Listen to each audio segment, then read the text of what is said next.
Hello and welcome back to my channel. I'm Alison. I write as Alison May, half of Juliet Bell, and most recently as Sinclair.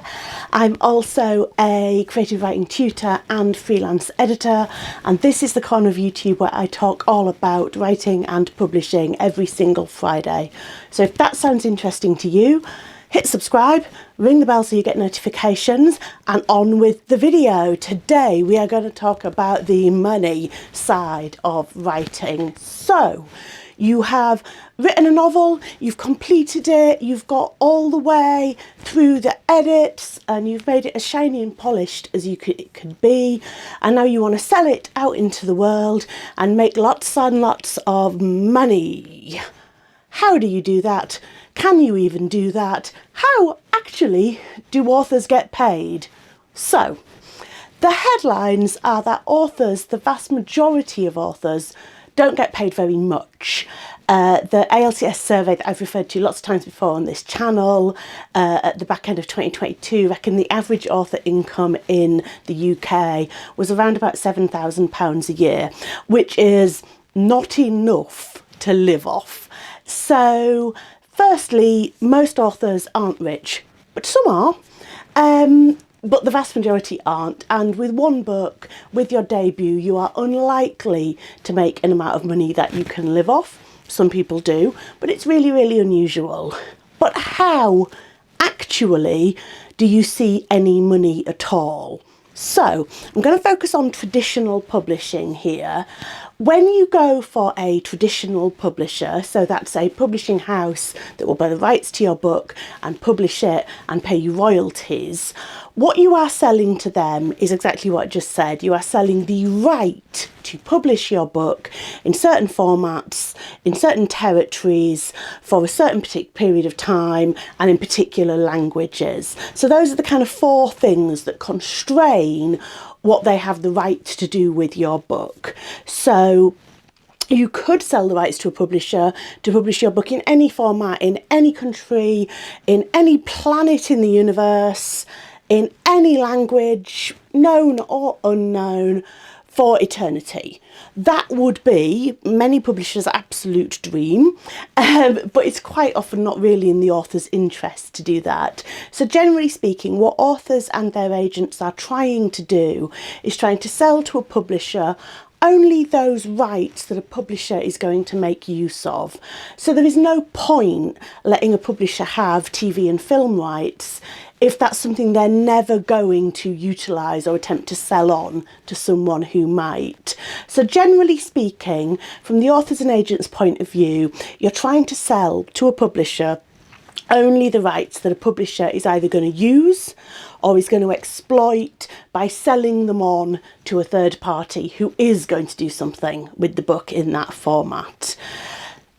So that's number one. What you are selling to a publisher isn't the book itself, it is the right to publish the book in particular formats, territories, languages, and ideally for a specified period of time.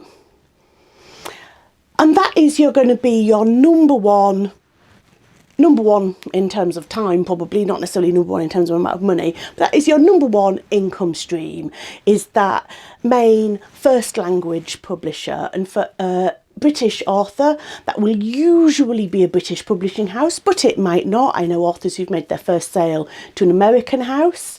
I know authors who've made their first sale to a German publishing house, British authors who've been published in German before they were published in English. But for the majority of British-based authors, certainly if you're selling a UK-based book, your first publisher is going to be a British-based publisher publishing in English. And the market as it is now, what I would expect is that that publisher will certainly want ebook rights and almost certainly print rights. And a lot of publishers now take audio rights kind of as default as well. Audio is increasingly being seen as a core format, audiobooks. So more and more publishers will ask for the audio rights too. An author and agent may or may not want to give those rights to a publisher. An agent may think that they have a better shot at selling them elsewhere for more money. But those three are the ones I would expect most publishers to be interested in to start with. Some publishers will ask for much, much more. Some publishers won't be that bothered about audio, but that's kind of normal. And they will want the rights in English, and they will want the rights probably increasingly commonly right across the world. It used to be that it was very common for publishers to buy English rights just in, say, Britain and Ireland, so they could only sell the book in those territories. With the advent of ebooks, the book market is much, much more international now, so generally speaking, publishers will be looking for world English rights. Doesn't mean you have to agree to give them, but that is increasingly the norm of what publishers will be looking for. And when you've made that sale of the rights to a publisher, what you then get paid is royalties. And royalties are a percentage of the price that the publisher has sold the book for. So for ebooks, a normal royalty might be somewhere around about 40%. I've heard of ebook royalties down as low as 10%, which is horrendous, and up to kind of 50%, which is really great. And for print books, you're probably looking at a percentage more around the 10-12% sort of mark. And that is your income. Now, a lot of publishers, because when you sell a book to the publisher, you're going to have to go through edits, they're going to have to go to print, there's a production schedule, there's distribution to get that physical book into shops. It's potentially quite a long time before you see any royalties. So quite a lot of publishers will pay you an advance against those royalties. And that's the money that you get when you sign the contract. Not all publishers pay advances. Particular smaller imprints and digital first imprints might not pay an advance at all, and you only start earning when the book starts selling. With those sorts of imprints, you would expect the time gap between signing the contract and the book being on sale to be much shorter than with a traditional publishing house, where you might sign the contract and it might be like 18 months later before the print book is available to buy. You don't necessarily see all of your advance the day you sign your contract. It's normally split into different sections. So you'll normally get an amount when you sign the contract. You might get an amount when you submit the edited manuscript, and then you might get an amount when the book comes out. If your contract covers more than one book, then the advance might be slightly higher, but it's likely to be split across more different dates. You might have a section portion that's paid, like when you deliver book 2 or when you deliver book 3, for example. What is a good advance? How long is a piece of string? Advances for debuts range from nothing at all to absolutely massive six-figure advances. Those six-figure advances make headlines. Sometimes they make headlines in the mainstream press, not just in the bookseller. And the reasons they make headlines is that they are really, really unusual. A more normal advance for a debut would probably be somewhere in 4 figures. Some people see more. If you're with a digital imprint, you may well not get an advance at all, but you'd expect to be getting royalties sooner. If you are paid in advance, bear in mind that you will then see no more money until you have earned out that advance. I just did finger quotation marks. That's kind of weird, isn't it? That's a bit sort of 80s estate agent. Earned out that advance, and that means that you won't see any money until the amount you've would have earned in royalties exceeds the advance that you were paid. So the advance isn't separate money from your royalties, it is literally you receiving some of your royalties before you've earned them. So you see no more money until you have earned out that advance, and it's entirely possible that you will see no more money. If your book doesn't sell well enough to earn out the amount of the advance you were given, that might be all of the money that you see from that publisher. But that, and this is really important in terms of how authors actually manage to make a living, is only income stream 1. Because what we then have is all those rights that we didn't sell to the initial publisher that you and your agent, if you have one, can potentially go and try and exploit elsewhere.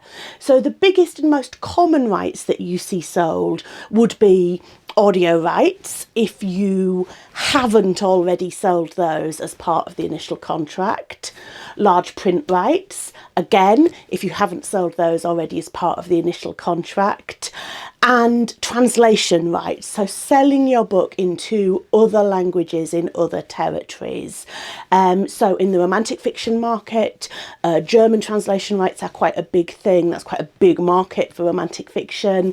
And whatever language you're writing in initially, basically all the other languages are out there and up for grabs where you could potentially sell the translation rights to your book.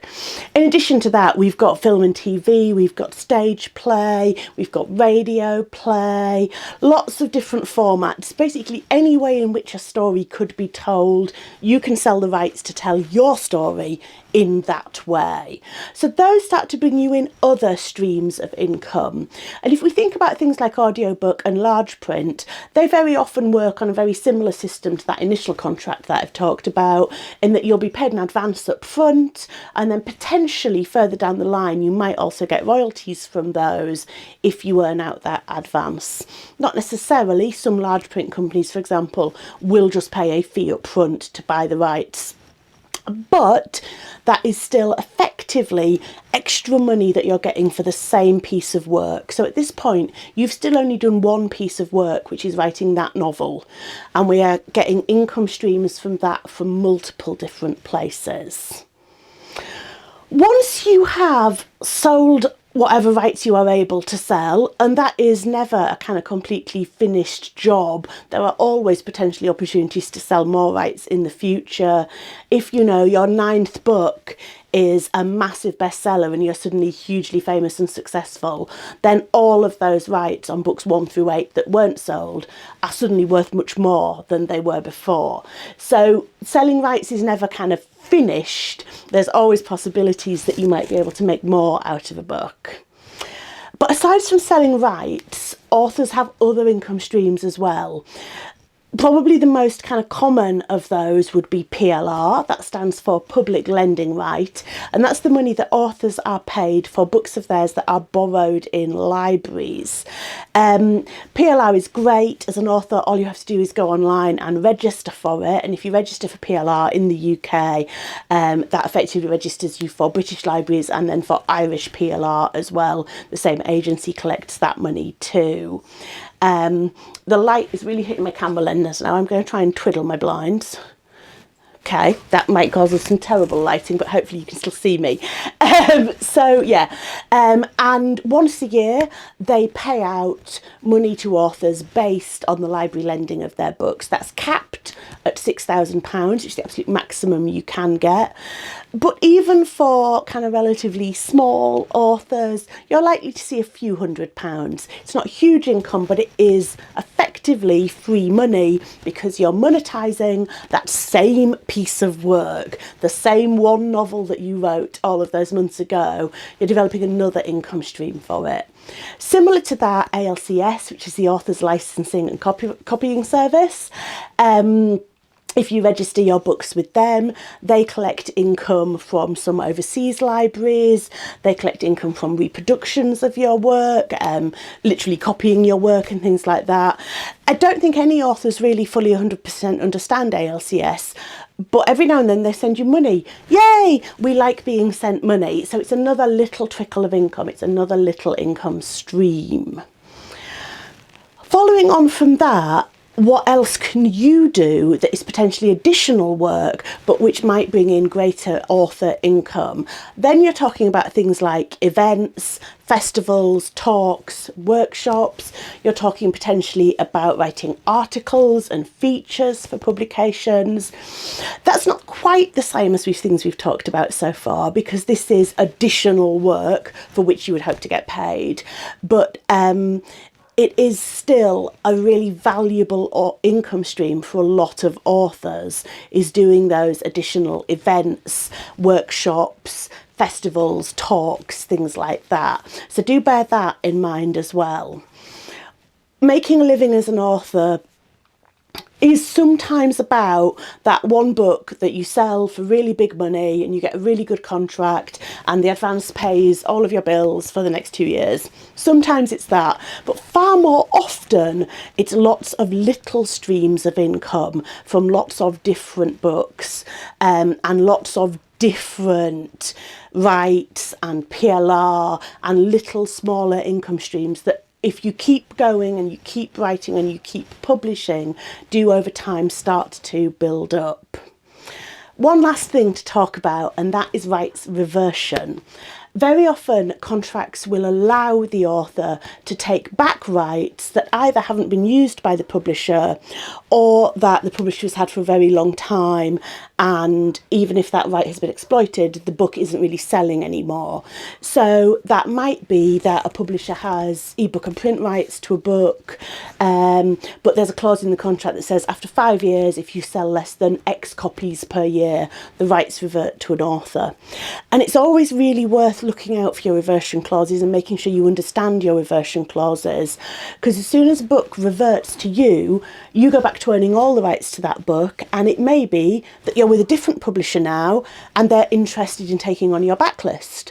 It may be that you're not going to necessarily sell those rights to another publisher, but you might be in a position to self-publish them, which is something that I'm in the process of doing with some of my old backlist reverted titles at the moment. So it's not a kind of one bite of the cherry deal publishing. The same book can be published multiple times as the rights revert to the author, and you decide, okay, what am I going to do with this next? Am I going to self-publish it? Am I going to offer it to my current publisher? Am I going to sit on it for a while and see if it comes back in fashion and then maybe try and sell it again? So there's always those opportunities as well. The key thing, if you want to make a living for this, out of this, is that you make your work for you. If you've written something and it's out there and it's published, make sure that you are getting all of the income streams that you possibly can from it. So make sure you're registered for PLR, make sure you're registered for ALCS, because those are effectively free money to the author, additional income streams. And do understand your contracts and do understand whether you have the right for a book to revert to you, because it may be that a title that a publisher isn't pushing and isn't supporting, you can do more with by reissuing it yourself, and then you will get all of the income from that book, less any costs you had associated with self-publishing, rather than just the royalty slice. So do bear that in mind. So that's my whistle-stop tour of the money of being an author. It's really tough to make a living doing this, but it is not impossible. People do it, and the people who do work really hard and make sure that they're exploiting all of those different threads of author income. So that's today's video. I will be back next week with something brand new, shiny and publishing related. It might be book review week next week, and alongside that we might take a look at some of my reviews, do a bit of a reaction to reviews video. But this was all about the money of being an author, and I will see you next time.